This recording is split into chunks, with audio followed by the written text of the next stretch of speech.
السلام علیکم ورحمۃ اللہ وبرکاتہ۔ الحمد للہ نحمده ونستعينه ونستغفره ونؤمن به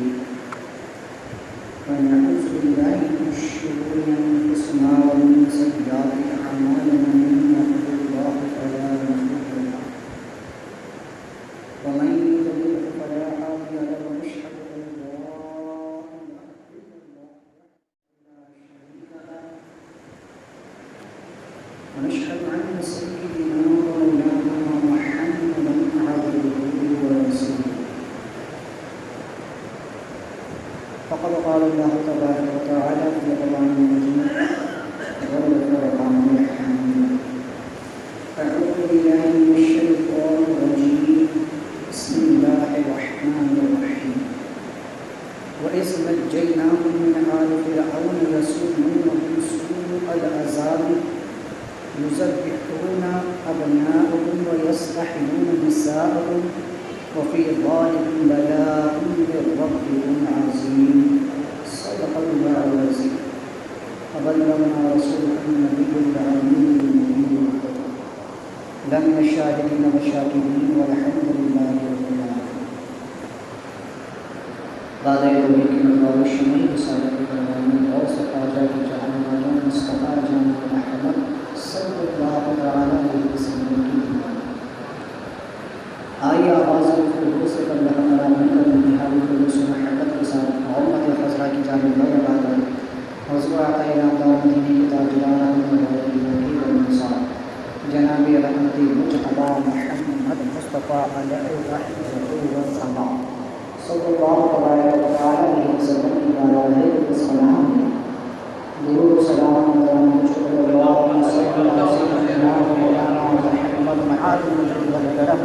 وعلیہ وصحابہ وبارک وسلم. ایک مرتبہ رضی اللہ صلی اللہ علیہ وسلم ونور الابصار وضیائها وآلہ وصحابہ دائما ابدا. رسول برکت کے لیے صلی اللہ علیہ وسلم علی سید محمد الذي يحل وقتا فريق وحسن الخوالق والمسلسل لوجهه الكريم وعلى آله وأصحابه كل لمحة ونفس عدد كل معدد لك يا الله يا الله يا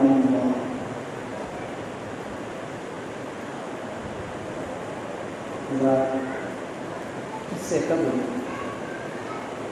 حضرت سیدنا ابراہیم خلیل اللہ علیہ السلام کے قصہ مبارکہ کو ہم نے تفصیل کے ساتھ سنا اور دیکھا کہ اس قصے میں ہمارے لیے اللہ تبارک و تعالیٰ نے کیا سبق اور کیا درس کیا پیغام دیا. آج پھر ایک العزم پیغمبر جلیل القدر رسول حضرت سیدنا موسیٰ کلیم اللہ نبی علیہ السلام کے ذکر خیر کو شروع کرنے کی سعادت حاصل کرنا. حضرت موسیٰ علیہ السلام کا قصہ اللہ تبارک و تعالیٰ نے قرآن مجید و قرآن رشید میں جگہ جگہ آپ کا ذکر کرنا. سب سے زیادہ قرآن پاک میں انبیاء علیہ السلام نے آپ ہی کا ذکر ہے اور آپ ہی کا نام سب سے زیادہ قرآن مجید میں دیکھا جاتا ہے. آج کا جو قصہ ہے اس میں ہمارے لیے کیا پیغام ہے، ہمیں اس سے کیا سبق ملتا ہے، اور انشاءاللہ تبارک و تعالیٰ آپ ان کے اس قصے سے اس بات کو محسوس کر سکتے ہیں. حضرت موسیٰ علیہ السلام کو اللہ تبارک و تعالیٰ نے بنی اسرائیل کی طرف پیغمبر اور رسول بنا کر دیا کہ چونکہ جس وقت میں آپ آئے وہ فرعون کا زمانہ تھا اور فرعون اس وقت بنی اسرائیل پر کئی قسم کے ظلم کیا کرتا. اسی آیت کریمہ میں اللہ تبارک و تعالیٰ نے اس کے ظلم کا نقشہ بیان کیا. وَإِذْ نَجَّيْنَاكُم مِّنْ آلِ فِرْعَوْنَ يَسُومُونَكُمْ سُوءَ الْعَذَابِ يُذَبِّحُونَ أَبْنَاءَكُمْ وَيَسْتَحْيُونَ نِسَاءَكُمْ وَفِي ذَلِكُمْ بَلَاءٌ مِّن رَّبِّكُمْ عَظِيمٌ۔ اللہ نے فرمایا کہ یاد کرو، بنی اسرائیل سے کہا جا رہا ہے کہ وہ یاد کرو جب ہم نے تم کو فرعون والوں سے نجات بخشی کہ تم پر برا عذاب کرتے تھے، تمہارے بیٹوں کو ذبح کرتے اور تمہاری بیٹیوں کو زندہ رکھتے، اور اس میں تمہارے رب کی طرف سے بڑی بلا تھی اور یہ بڑا انعام۔ رب تبارک و تعالیٰ نے بنی اسرائیل کو وہ واقعہ یاد کیا کہ جب فرعون پر ظلم و ستم کیا کرتا بنی اسرائیل، اس کے بارے میں بھی میں بتا چکا ہوں کہ بنی اسرائیل حضرت یعقوب نبی علیہ السلام کی اولاد کو کہتے ہیں، کیونکہ اسرائیل نام ہے یعقوب علیہ السلام کا، اور بنی بولتے ہیں اولاد۔ اسرائیل کا ایک معنی ہوتا ہے بندہ، یعنی خدا کا بندہ۔ بہرحال اسرائیل کے اور بھی بہت سارے معنی ہیں۔ تو حضرت یعقوب علیہ السلام کے 12 بیٹے تھے، اور 12 بیٹوں سے 12 خاندان، 12 قبیلے بنے۔ حضرت یوسف نبی علیہ السلام بھی آپ ہی کے بیٹے تھے، آپ مصر کے بادشاہ بنے۔ جب آپ مصر کے بادشاہ بنے تو آپ نے اپنے پورے خاندان کو، اپنے والد کو، اپنے بھائیوں کو، بھتیجوں اور سب کو جو ہے پورے خاندان کو آپ نے جو ہے مصر میں بلا لیا۔ یہ سب مصر میں آباد ہوئے، لاکھوں کی تعداد ان کی مصر میں، اور یہ بنی اسرائیل کے نام سے پہچانے جانے لگے۔ یعقوب علیہ السلام کی اولاد کے نام سے یہ لوگ جو ہے تو وہاں جانے لگے۔ حضرت موسیٰ علیہ السلام، آج صرف اصطلاحات کے ضمن سے میں چند باتیں آپ کے سامنے رکھوں گا تاکہ آگے جب ان باتوں کا ذکر آئے تو پھر وہاں علیحدہ سے ذکر کرنے کی ضرورت نہ پڑے۔ اس لیے آج کی تمہید کی گفتگو ہے،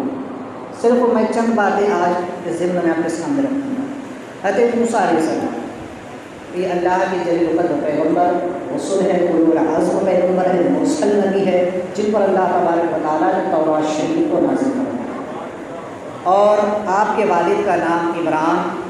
ہے، جو کہ قبیلے کے بہت بڑے سردار تھے، لادی بن یعقوب کی اولاد سے تھے۔ اور موسیٰ علیہ السلام کی والدہ کے نام میں اختلاف ہے، کسی نے یارخا، ایارخت، نوحانس، یوخانس، لواخا، مریم، یہ تمام نام ذکر کیے۔ بہرحال حاشیہ جلالین میں پہلا قول صحیح بیان کیا گیا ہے کہ یعنی کہ یار خان، اور مفتی احمد یار خان نے تفسیر نعیمی میں آئے اس کا نام جو ذکر کیا۔ حضرت ہارون علیہ السلام یہ حضرت موسیٰ علیہ السلام کے بڑے بھائی، جو کہ موسیٰ علیہ السلام سے عمر میں ایک روایت کے مطابق 1 سال بڑے تھے، اور ایک روایت کے مطابق 3 سال بڑے تھے۔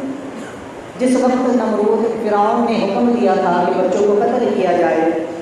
ابھی آپ سنیں گے، تو جس سال بچوں کو قتل کیا جاتا اس سال میں موسیٰ علیہ السلام کی ولادت تھی، اور جس سال چھوڑا جاتا اس سال میں حضرت سیدنا ہارون علیہ السلام کی ولادت تھی۔ آپ بہت حلیم اور بردبار تھے، بہت ہی زیادہ آپ جو ہے تو بردبار، صبر کرنے والے، تحمل اور برداشت کرنے والے تھے، اور بنی اسرائیل آپ سے بے انتہا محبت کرتے تھے۔ سامری جو ہے اس کا بھی نام موسیٰ تھا۔ یہ بنی اسرائیل میں ایک شخص تھا جو کہ یہ وہی ہے کہ جس نے بنی اسرائیل کو بچڑے کی پوجا پر لگا دیا تھا۔ اس کا ذکر بھی آپ آگے سنیں گے کہ کس طریقے سے اس نے بنی اسرائیل کو گمراہ کیا۔ اس کا نام چونکہ موسیٰ تھا اور اس کے باپ کا نام ظفر تھا، لہٰذا سامری کے نام و نسب اور جائے سکونت کے بارے میں مختلف اقوال ہیں، اور سب سے زیادہ راجح قول یہی ہے کہ اس کا نام موسیٰ، اس کے باپ کا نام ظفر ہے، اور بنی اسرائیل کے ایک قبیلہ سامرا سے تھا، اور اس قبیلے کی مناسبت سے اس کی جائے سکونت کا نام بھی سامرا ہوا، اسی لیے اس کو سامری کہا جانے لگا۔ چونکہ یہ بھی اسی زمانے میں پیدا ہوا تھا جس زمانے میں موسیٰ علیہ السلام کی ولادت ہوئی، جس سال موسیٰ علیہ السلام کی ولادت ہوئی، جس وقت میں کہ نمرود فرعون بچوں کو قتل کر دیا کرتا تھا، اس سال اس کی بھی پیدائش ہوئی۔ تو اس کی ماں نے اس خوف سے کہ کہیں اس کو قتل نہ کر دیا جائے، اس کو ایک غار میں لے جا کر کے چھپا دیا۔ تو بنی اسرائیل کے وہ بچے جن کو ان کی مائیں کسی محفوظ جگہ پر رکھ دیا کرتی تھی، ان کی پرورش کے لیے اللہ تبارک و تعالیٰ نے جبریل علیہ السلام کو متعین فرمایا تاکہ ایسے بچوں کی دیکھ بھال جبریل علیہ السلام کرے۔ جبریل علیہ السلام ایک وقت پر آتے اور ان بچوں کا انگوٹھا یا ان کی انگلی جو ہے شہادت کی ان کے منہ میں دے دیتے، جس سے وہ لوگ دودھ اور شہد کو چوستے ہیں۔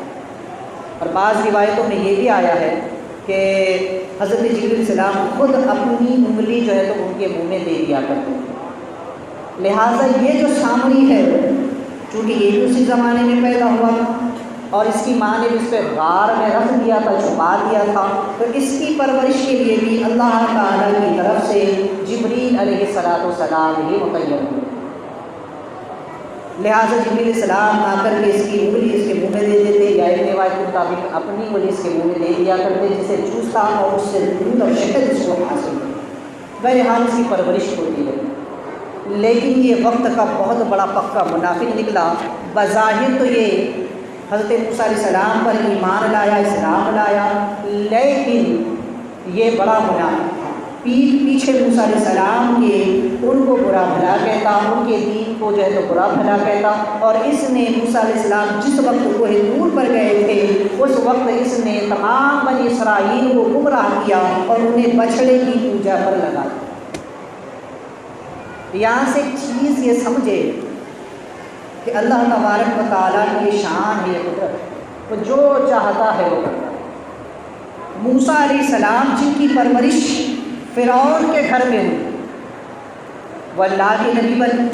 وہ اللہ کے رسول ہوئے، لیکن وہ موسیٰ جس کی پرورش جبریل امین نے کی وہ پکا منافق نکلا، وہ کافر نکلا۔ تو یہ خدا کی شان ہے، یہ اس کی قدرت ہے۔ وہ کبھی زندہ سے مردہ کو نکالتا ہے تو کبھی مردہ سے زندہ کو نکالتا ہے۔ وہ کبھی تو حرام چیزوں کے درمیان سے پاکیزہ اور حلال چیز کو وجود عطا کرتا ہے۔ وہ جسے چاہتا ہے ذلت دیتا ہے، جسے چاہتا ہے عزت عطا فرماتا ہے، جسے چاہتا ہے عروج دیتا ہے، جسے چاہتا ہے زوال عطا کرتا ہے۔ یہ اس کی شان، اس کی قدرت ہے۔ بتانا یہ تھا کہ موسیٰ علیہ السلام جو کہ فرعون کے گھر میں پروان چڑھے، رب تعالیٰ نے انہیں اپنا رسول بنایا، اور وہ موسیٰ سامری جو کہ حضرت جبریل امین کی پرورش میں پروان چڑھا وہ کافر ہوا۔ تو انسان یہاں سے غرور نہ ہو، نیکی کر کے وہ یہ نہ سمجھ بیٹھے کہ میں نے تو نیکی کر لی ہے اب میں بہت جو ہے تو نیکوکار ہو گیا، رب چاہے تو تیری نیکی کو برباد کر۔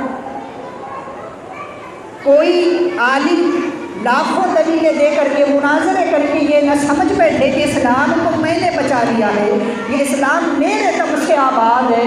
رب نے بتایا کہ یہ میرے اختیار میں نے تجھے چن لیا، تجھے پسند کر لیا، تجھ سے کام لے لیا۔ کوئی ولی اپنی کرامت دکھا کر یہ نہ سمجھے کہ میں نے یہ سب کچھ کر لیا، یہ رب کا فضل ہے، رب کا کرم ہے۔ حضرت جبریل علیہ السلام نے اس کی پرورش کی، لیکن نتیجہ کیا نکلا؟ وہ پکا منافق نکلا۔ اور وہ موسیٰ جن کی پرورش خود خدا نے فرعون کے گھر میں کی، وہ موسیٰ اللہ کے رسول بنے۔ تو رب نے بتا دیا کہ پھول اگرچہ کانٹوں کے درمیان بھی کھلے تو کانٹا اس کو نقصان نہیں پہنچا سکتا۔ موسیٰ فرعون کے گھر میں پروان چڑھے لیکن پھر بھی کوئی تکلیف انہیں نہیں پہنچی۔ تو یہ رب کی شان ہے، رب کی قدرت ہے، وہ جو چاہتا ہے وہ کرتا ہے، اس کی حکمتیں ہیں ہر کام کے پیچھے، اور اس کی مرضی کیا ہوتی ہے یہ وہی جانتا ہے۔ یہی وجہ ہے کہ انبیاء اولیاء وہی کام کرتے ہیں جو رب کی مرضی کے موافق ہوتا ہے، کیونکہ رب کی مرضی کب کیا ہے یہ کوئی جانتا بھی نہیں۔ تو بہرحال یہاں انسانوں کے لیے سبق ہے، درس ہے۔ بہرحال فرعون، چونکہ مصر کے بادشاہوں کا لقب فرعون ہوا کرتا تھا، جس طرح روم کے بادشاہوں کا لقب قیصر، فارس کے بادشاہوں کا کسریٰ، اور یمن کے بادشاہ کا تبع، اور ترک بادشاہوں کا خاقان، اور حبشہ کے بادشاہوں کا لقب نجاشی۔ تو اس وقت مصر میں جو بھی بادشاہ ہوتا اس کو فرعون کے نام سے جانا جاتا ہے. جیسا آج ہمارے یہاں جو پورے ملک کو چلاتا ہے اسے وزیر اعظم کہتے ہیں. تو ہر ملک کا ایک الگ الگ جو ہے تو قانون ہوتا ہے.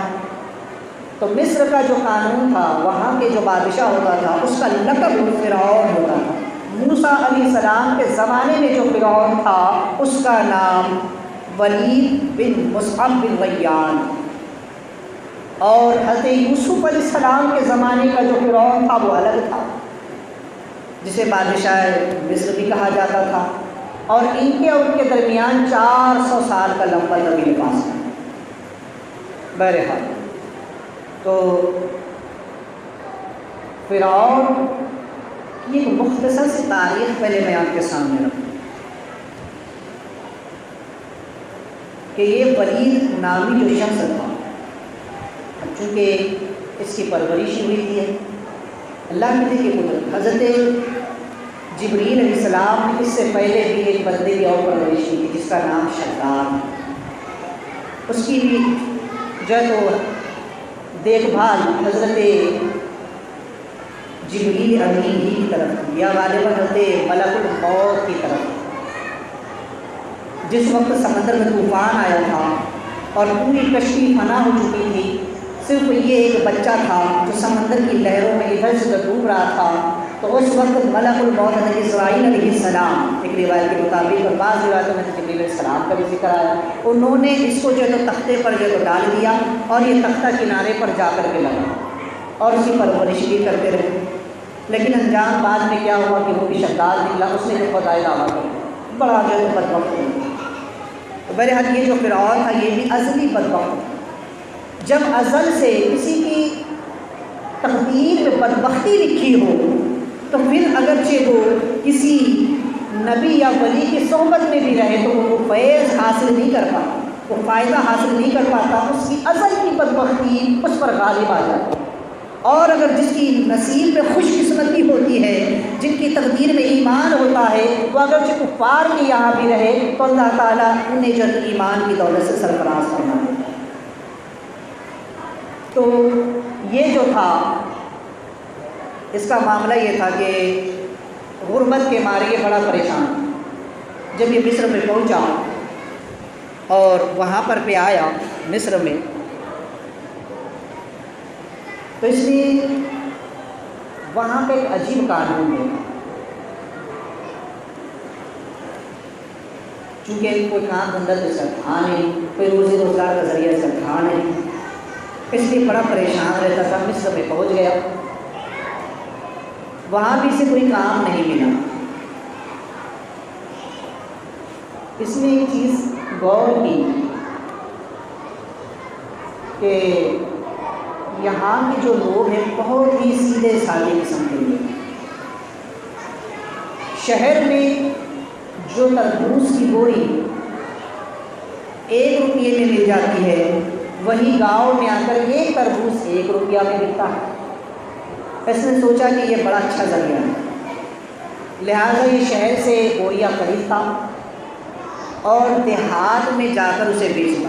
لیکن راستے میں حال یہ ہوتا کہ جگہ جگہ ٹیکس کی صورت میں اسے جب تربوز دینا پڑتے تو گاؤں تک پہنچتے جو ہے تو اس کے پاس ایک آدھی تربوز باقی رہ جاتا. لہٰذا اس نے دیکھا کہ یہاں کوئی نظم ہی نہیں ہے، کوئی نظام ہی نہیں ہے، کوئی ڈھنگ سے اس کو چلانے والا ہی نہیں ہے. بادشاہ کو تو کوئی خبر ہی نہیں ہے، وہ تو اپنی مستی میں آپ ہے. لہٰذا اس نے اس وقت میں اس شہر میں ایک وبا پھیلی جس سے لوگ کثرت کے ساتھ مرنے لگے، کثرت کے ساتھ لوگوں کی اموات ہونے لگے. تو اس نے کیا کیا کہ قبرستان کا رخ کر لیا اور وہاں جا کر کے بیٹھ گیا. اب جو بھی جنازہ آتا یہ اس کے ورثہ سے کہتا کہ یہاں دفن کرنے کے لیے تمہیں پیسہ لگے گا، مجھے بادشاہ نے مقرر کیا ہے حکومت کی طرف سے، لہٰذا جو بھی جنازہ آئے پہلے مجھے اس کی ایک جو قیمت ہے وہ قیمت دے، اس کے بعد اس کو جو ہے تو دفن کرنے کی اجازت نہیں. لوگوں کو چونکہ کوئی پرواہ نہیں تھی، کوئی خبر نہیں تھی، قانون کو جانتے نہیں تھے، سیدھے سادھے لوگ تھے، وہ ٹیکس پیسہ دینے لگے اور اپنے مردوں کو لے جا کر دفن کر لیا. کم از کم 3 مہینے کے اندر اس کے پاس اچھی خاصی رقم جمع ہو. کسی ایک بہت بڑے شخص کا جنازہ ہے اس نے اس وقت بھی کہا کہ روک کر کے جنازے کو کہ تمہیں پہلے یہاں کا جو ہے تو ٹیکس دینا ہوگا، جنازے کو جو ہے تو قبرستان میں لے جانے سے پہلے، میت کو دفن کرنے سے پہلے تمہیں یہاں کے اصول و ضوابط کے مطابق پیسہ دینا ہوگا۔ تو اس کے چونکہ بڑے خاندان کے لوگ انہوں نے انکار کیا کہ ہم نہیں دیں گے، ایسا کوئی قانون معلوم نہیں ہے، لہٰذا اس کو پکڑ کر کے وہ فرعون کے پاس، اس وقت کے فرعون کے پاس لیا جو اس وقت کا بادشاہ تھا، اس کے پاس لا کر کے اس کو رکھ دیا۔ کہنے لگے کہ یہ فلاں شخص ہے جو کہ قبرستان میں بیٹھ کر لوگوں سے ٹیکس وصول کر رہا ہے۔ اس بادشاہ نے اس سے پوچھا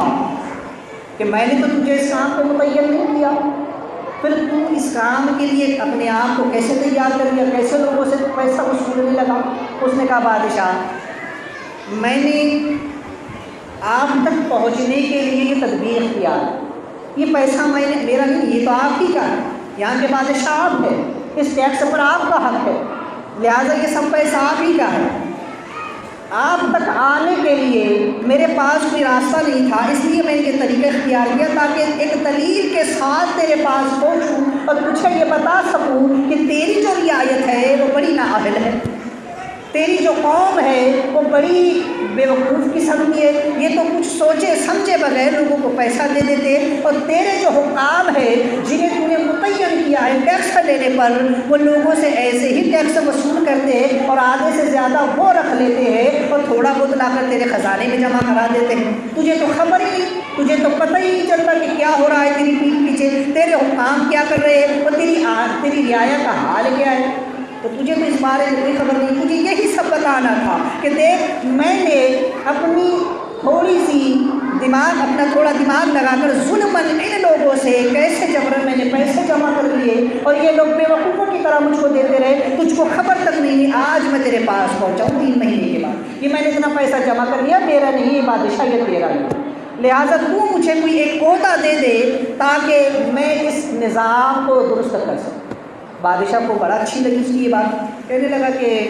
واقعی میں میرے جو دیگر حکام ہے کیا کچھ نہیں میرے پیچھے کرتے ہوگے اور رعایا کا بھی یہ حال ہے۔ اس نے اس کو ایک عہدہ دے دیا کہ اچھا ٹھیک ہے تم فلاں فلاں عہدے پر رہو۔ اس نے اپنی کارکردگی بڑی اچھی دکھائی، اس نے اس طریقے کا ماحول جو ہے تو دکھایا، پیدا کر دیا کہ بادشاہ بھی اس سے خوش اور عوام بھی اس سے خوش ہونے لگے،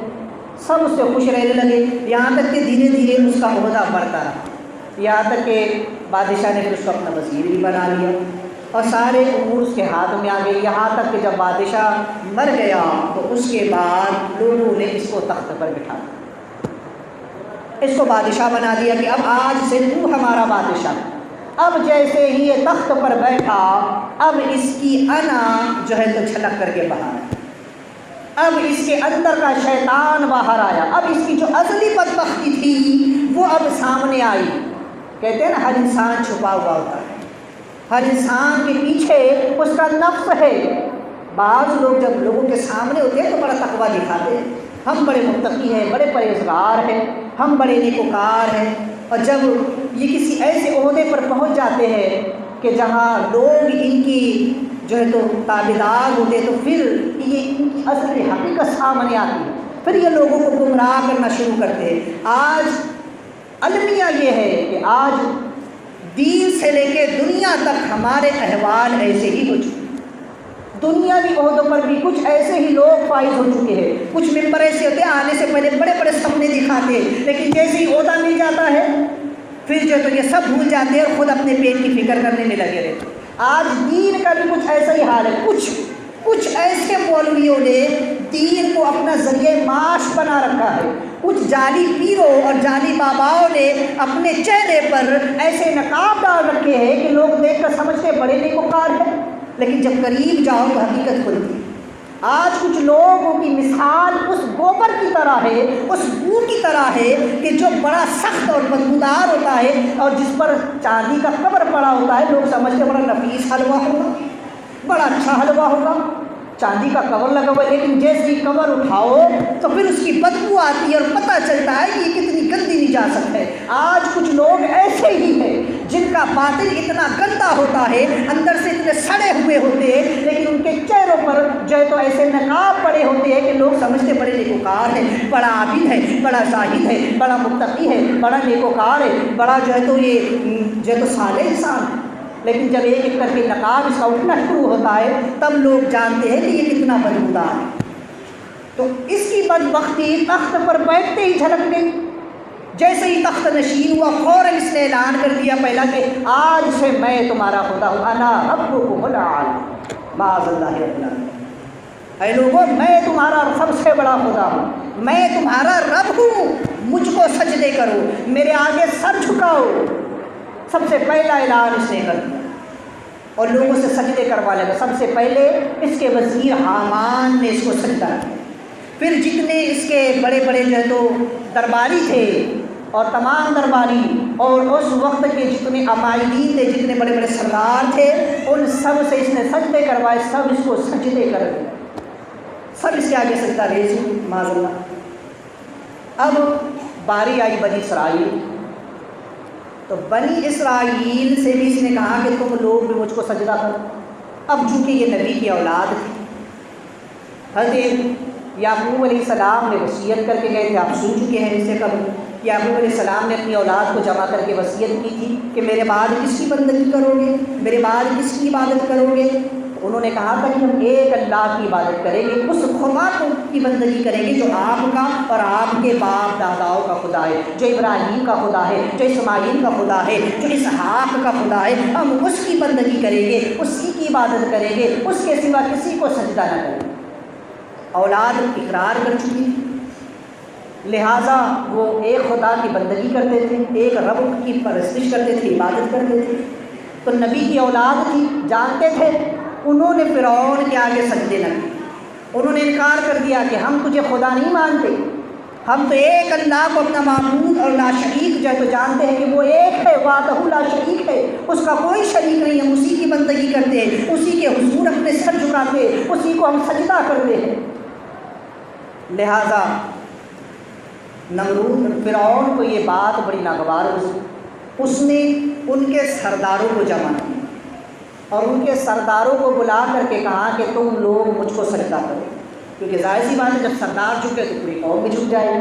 لیکن ان قوم کے سرداروں نے بھی انکار کر دیا، ہم نے تجھے سجدہ نہیں کرنا، ہم تو ایک اللہ کی بندگی کرتے ہیں، ہم تجھے سجدہ نہیں کریں۔ اب اسے بڑا غصہ آیا، اس نے دیگ چڑھائی آگ پر اور اس میں خولتا و زیتون کا تیل گندم وغیرہ ڈال کر کے اور جو ہے ان کے سرداروں کو اس میں ڈالنا شروع کیا ایک ایک کر۔ لیکن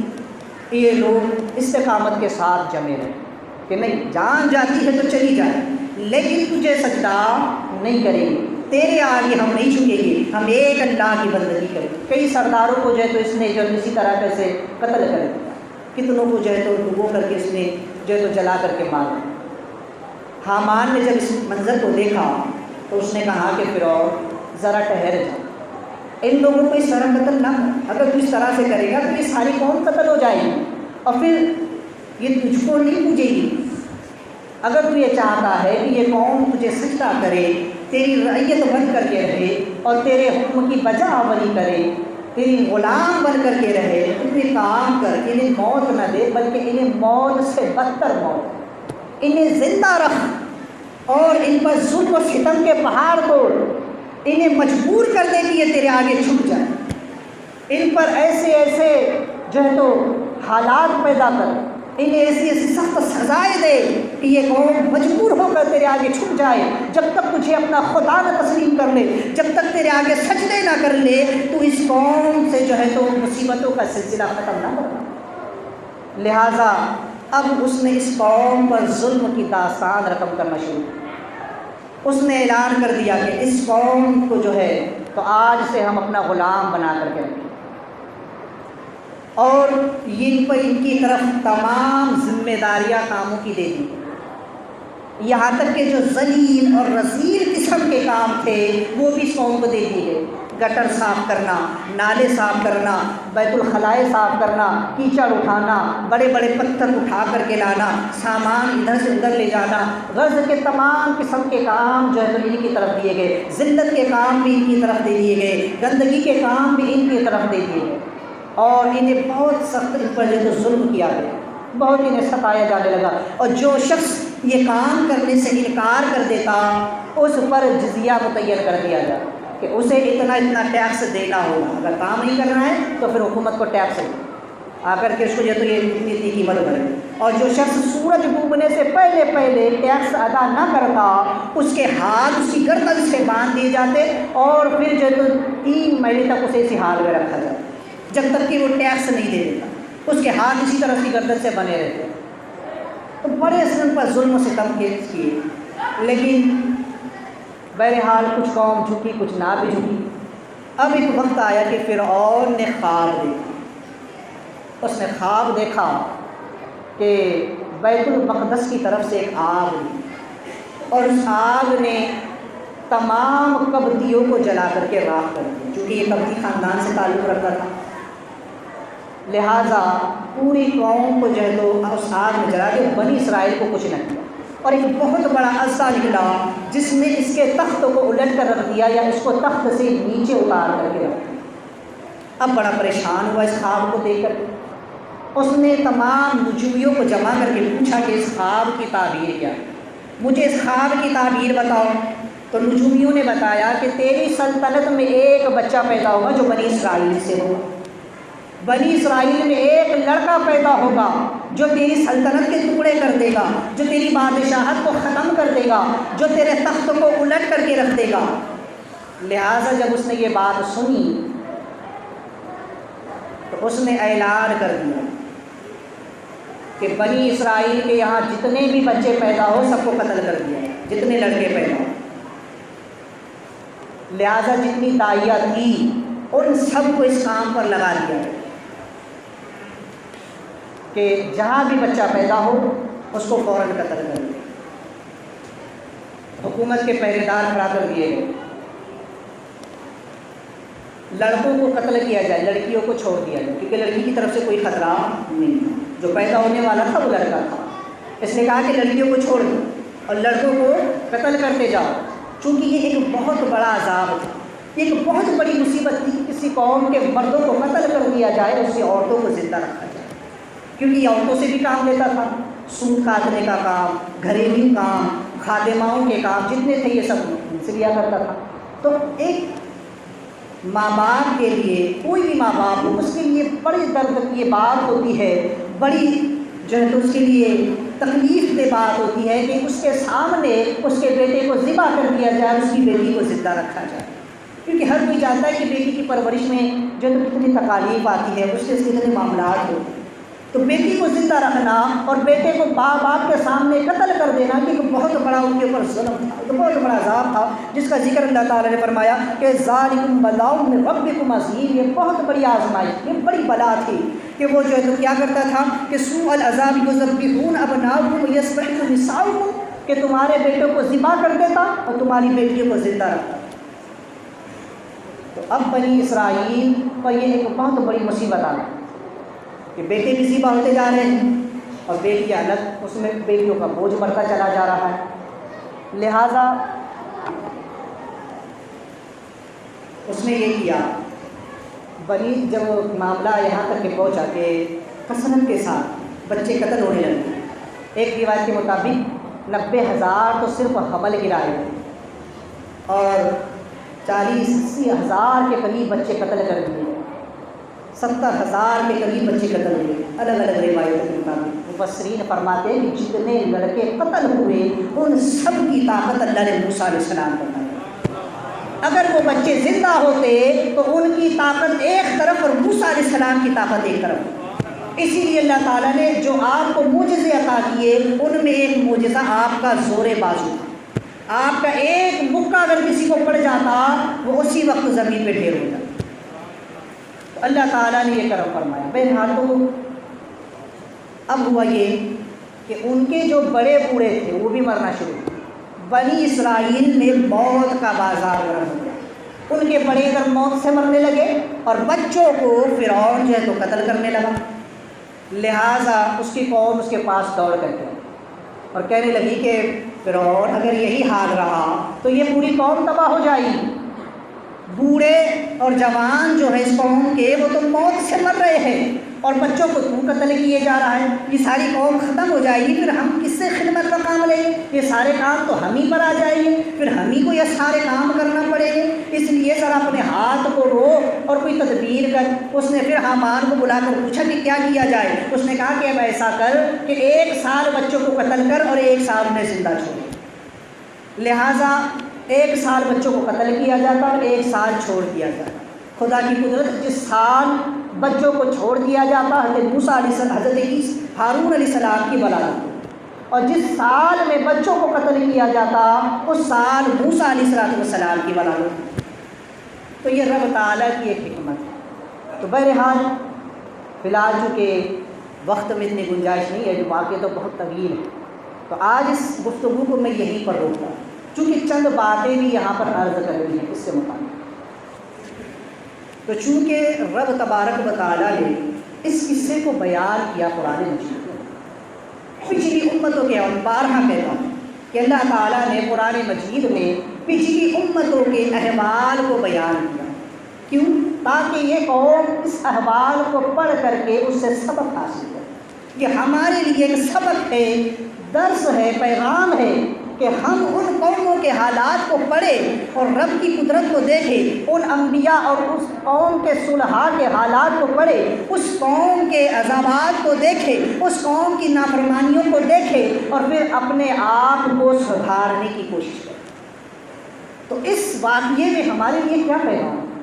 رب تعالیٰ نے جو فرمایا کہ وَإِذْ نَجَّيْنَاكُم مِّنْ آلِ فِرْعَوْنَ يَسُومُونَكُمْ سُوءَ الْعَذَابِ،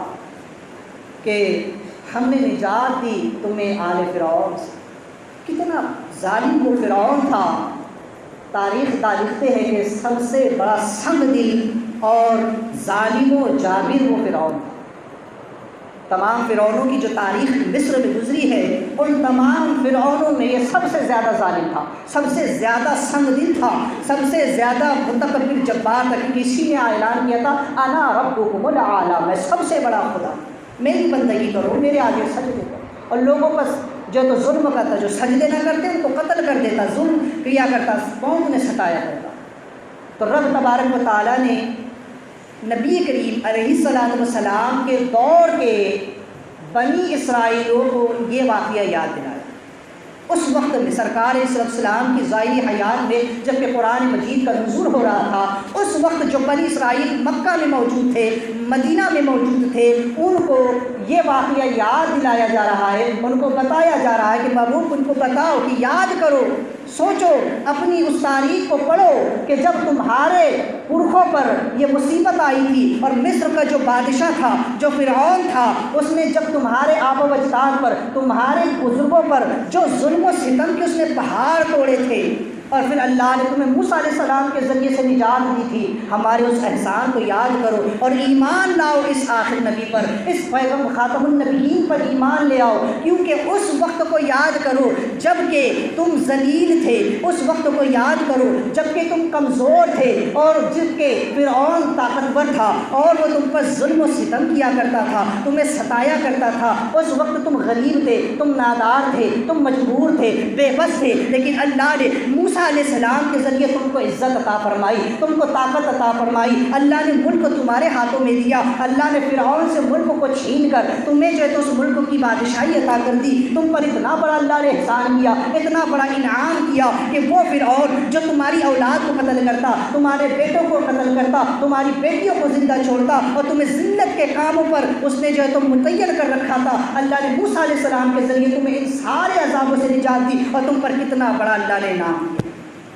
تو تم اس وقت کو یاد کرو۔ آج تم مسلمانوں کو حقیر سمجھتے ہو، چونکہ اس وقت جب کہ سرکار علیہ السلام نے مکہ میں اعلان نبوت فرمایا اور اسلام کی تبلیغ سرکار نے جب شروع فرمائی، تو اس وقت میں جو لوگ ایمان لاتے وہ غریب اکثر ہوا کرتے،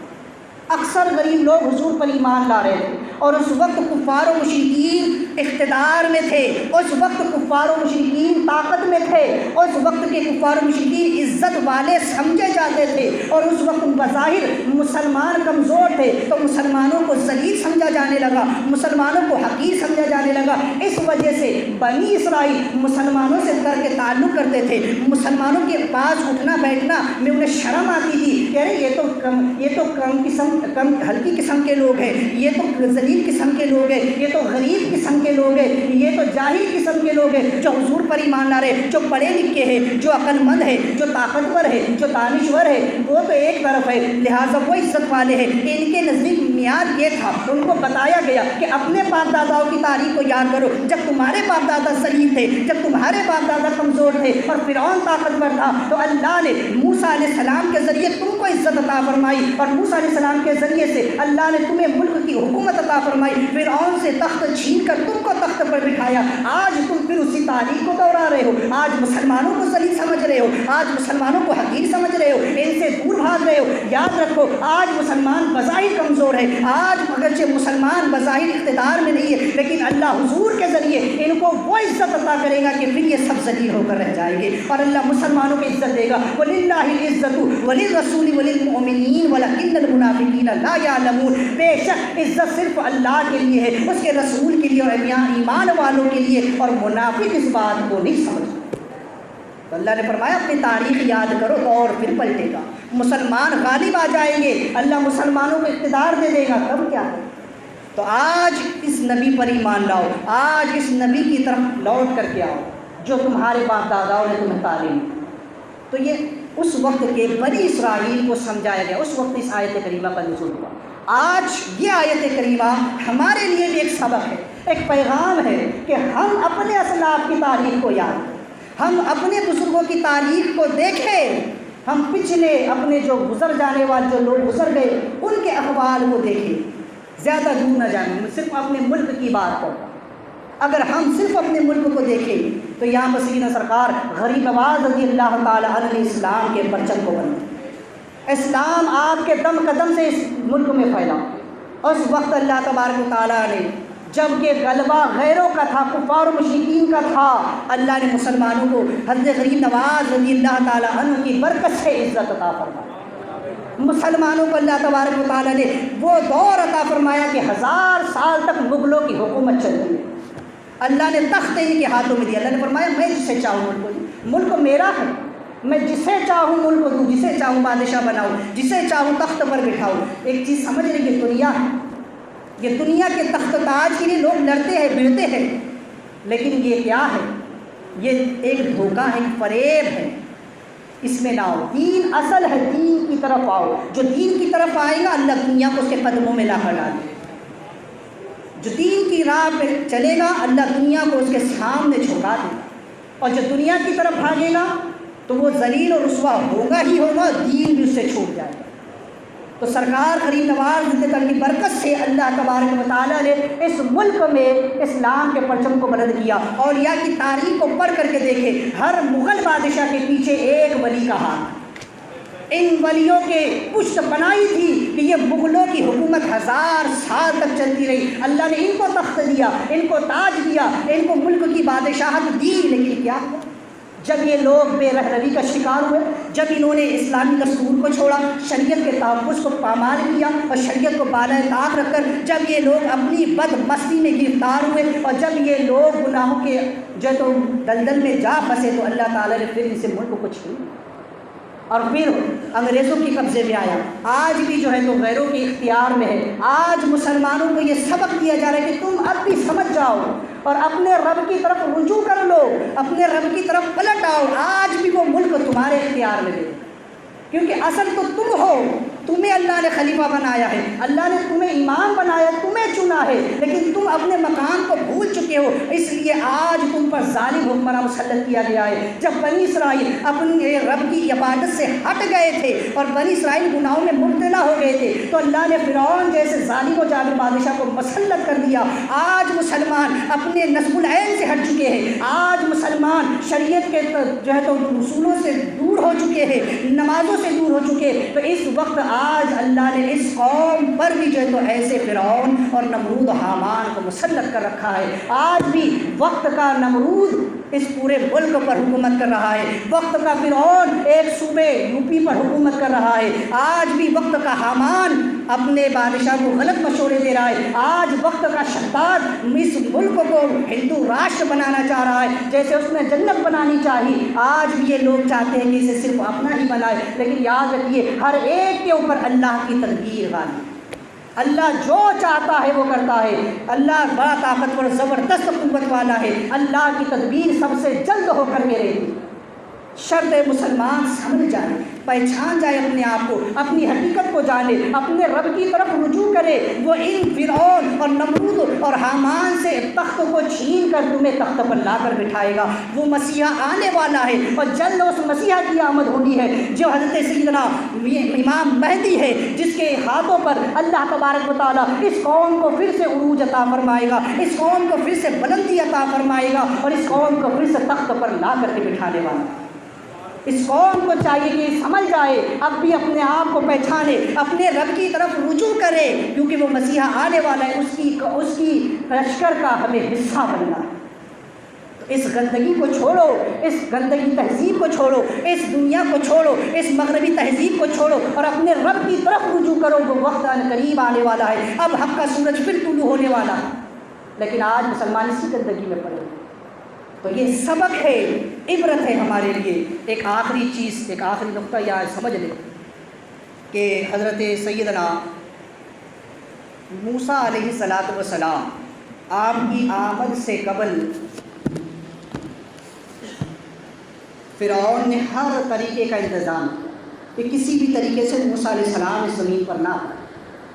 یہ آئے تو انہیں قتل کر دیا جائے، نبی کی ولادت ہی نہ ہونے پائے، نبی کا میلاد ہی نہ ہونے پائے۔ نبی کے میلاد پر اس نے پہرا بٹھا دیا کہ موسیٰ کی ولادت نہ ہو، موسیٰ کا میلاد نہ ہو۔ اگر موسیٰ آ گئے، موسیٰ کی ولادت ہو گئی، موسیٰ کا میلاد ہو گیا تو میری حکومت چلی جائے گی۔ یہی حال نمرود کا بھی تھا، نمرود کو بھی ڈر یہی تھا کہ اگر ابراہیم کی ولادت ہو گئی، ابراہیم دنیا میں آ گئے، ابراہیم کا میلاد ہو گیا تو پھر ان کے میلادی میری حکومت کو رہنے نہ دیں گے، ابراہیم کا چرچا ہوگا، موسیٰ کا چرچا ہوگا۔ اس لیے نمرود نے اور فرعون نے حتی الامکان ساری کوششیں کر لی کہ موسیٰ علیہ السلام اور ابراہیم علیہ السلام نہ آنے پائے، لیکن رب تبارک و تعالیٰ نے اپنی تدبیر کو غالب کر دکھایا اور ان دونوں نبیوں کو ایسے ہی ماحول میں جو ہے تو بھیجا اور ایسے ہی حالات میں بھیج کر ان نبیوں کے میلاد کا ذکر اللہ نے کیا، ان نبیوں کی ولادت کا ذکر اللہ نے کیا، ان نبیوں کے احوال کو اللہ نے قرآن میں بیان کیا، ان کے واقعات کو بیان کیا۔ ہم کیا کرتے ہیں؟ ہم بھی اسی نبی کے میلاد کا ذکر کرتے ہیں، نبی کی ولادت کا ذکر کرتے ہیں کہ نبی کا میلاد ہے، نبی کی ولادت ہے۔ پتہ چلا کہ نبیوں کی ولادت سے، نبیوں کی میلاد سے کافر کو تکلیف ہوتی ہے، نمرود کو تکلیف ہوتی ہے، حامان کو تکلیف ہوتی ہے، فرعون کو تکلیف ہوتی ہے کہ نبی کا میلاد نہ ہو۔ آج بھی اس کی اولاد کو نبیوں کے میلاد سے تکلیف ہوتی ہے۔ انہوں نے ہر کوشش کی کہ نبی کی ولادت نہ ہو۔ آج کے فرعونی اور آج اس کی اولاد اور آج نمرود کی اولاد یہ چاہتی ہے کہ نبی کا میلاد نہ منایا جائے، اس لیے ناجائز ہے، بدعت ہے، حرام ہے یہ کہہ کر فتوے لگاتے ہیں۔ اس نے پہرے لگائے تھے کہ نبی آنے نہ پائے اور آئے تو اس کو قتل کر دیا جائے۔ آج اس کی اولاد فتوے لگاتی ہے کہ نبی کا میلاد منانا ناجائز ہے، بدعت ہے، حرام ہے، تاکہ کوئی نہ منانے پائے۔ تو نبیوں کی ولادت سے، نبیوں کی میلاد سے کافروں کو ہی جلن ہوتی ہے، سوائے ابلیس کے جہاں میں سبھی تو خوشیاں منا رہے ہیں۔ نبی کی جب میلاد کا وقت آتا ہے تو سارا عالم خوش ہوتا ہے، رب کائنات خوش ہوتا ہے۔ حضور علیہ السلام کی ولادت ہوئی تو رب کائنات بھی خوش تھا، ملائکہ خوش تھے۔ حضرت جبریل علیہ السلام جھنڈے لے کر کے زمین پر اترے، ایک مشرق میں، ایک مغرب میں اور ایک خانہ کعبہ پر، اور ایک روایت کے مطابق حضرت آمنہ کے گھر پر نصب فرمایا۔ اور جو ہے تو حضرت عبد المطلب فرماتے ہیں، حضور کے دادا کہتے ہیں کہ جب میں حضور کی ولادت ہو رہی تھی، کعبے میں تھا، میں نے دیکھا کہ کعبہ حضور کی ولادت کے وقت آمنہ کے گھر کے سامنے جھک گیا۔ تو ساری کائنات خوشیاں مناتی ہے سوائے ابلیس۔ نثار تیری چہل پہل پر ہزاروں عید ربیع الاول، سوائے ابلیس کے جہاں میں سبھی تو خوشیاں منا رہے ہیں۔ ساری کائنات نبیوں کی میلاد پر خوش ہوتی ہے. اگر کوئی غمگین ہوتا ہے تو ابلیس ہے، کوئی رنجیدہ ہوتا ہے تو وہ کافر ہے. نبیوں کو اپنی طرح سمجھنا، نبیوں کے میلاد کو روکنا، نبیوں کے ذکر کو روکنا، نبیوں کی شان کو گھٹانا، نبیوں کی توہین کرنا، یہ ہمیشہ سے کافروں کا طریقہ رہا. اور نبیوں کی عزت کو بیان کرنا، نبیوں کی شان کو بیان کرنا، نبیوں کے میلاد کا ذکر کرنا، نبیوں کے احوال کو بیان کرنا، یہ ہمیشہ سے اہل ایمان کا طرح امتیاز رہا. اللہ تبارک و تعالیٰ کا بڑا فضل ہے کہ اس نے الحمدللہ ہم اہل سنت والجماعت کو یہ ایمان کی حلاوت عطا فرمائی اور ہمیں اپنے نبیوں کے میلادیوں میں سے بنایا. اللہ تبارک و تعالیٰ ہم تمام کو اہل سنت عمل کی توفیق عطا فرمائے. حضرات چونکہ وقت بہت زیادہ ہو رہا ہے، لیکن چونکہ ایک سلسلہ جو کہ ختم ہو چکا تھا مسائل کا، میں چاہتا ہوں کہ اس سلسلے کو میں پھر سے دوبارہ شروع کروں. نماز کے مسائل جو بہت ضروری ہے، اس لیے انشاءاللہ ہر ہفتے نماز کے مسائل بیان ہوں گے. اخیر میں 3 مسئلے، لہٰذا آج میں پھر سے اس کی شروعات کر رہا ہوں. لہٰذا سب سے پہلے اصطلاحات کو سمجھ لیں کہ فرض، واجب اور سنت وغیرہ کسے کہتے ہیں. فرض جس کا کرنا نہایت ضروری ہے، جو دلائل شرعیہ قطعیہ سے ثابت ہو، دلیل شرعی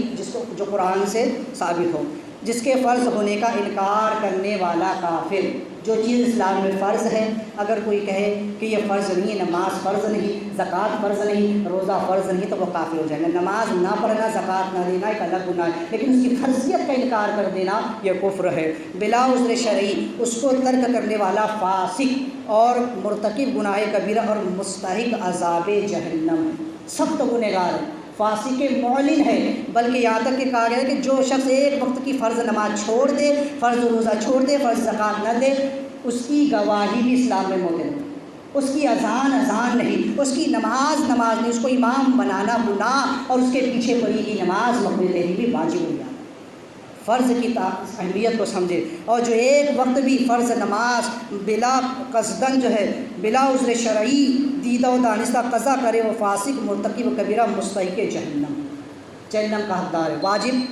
جس کا کرنا نہایت ضروری، جو دلائل ضمنی شرعیہ سے ثابت ہو، اور جس کا انکار کرنے والا گمراہ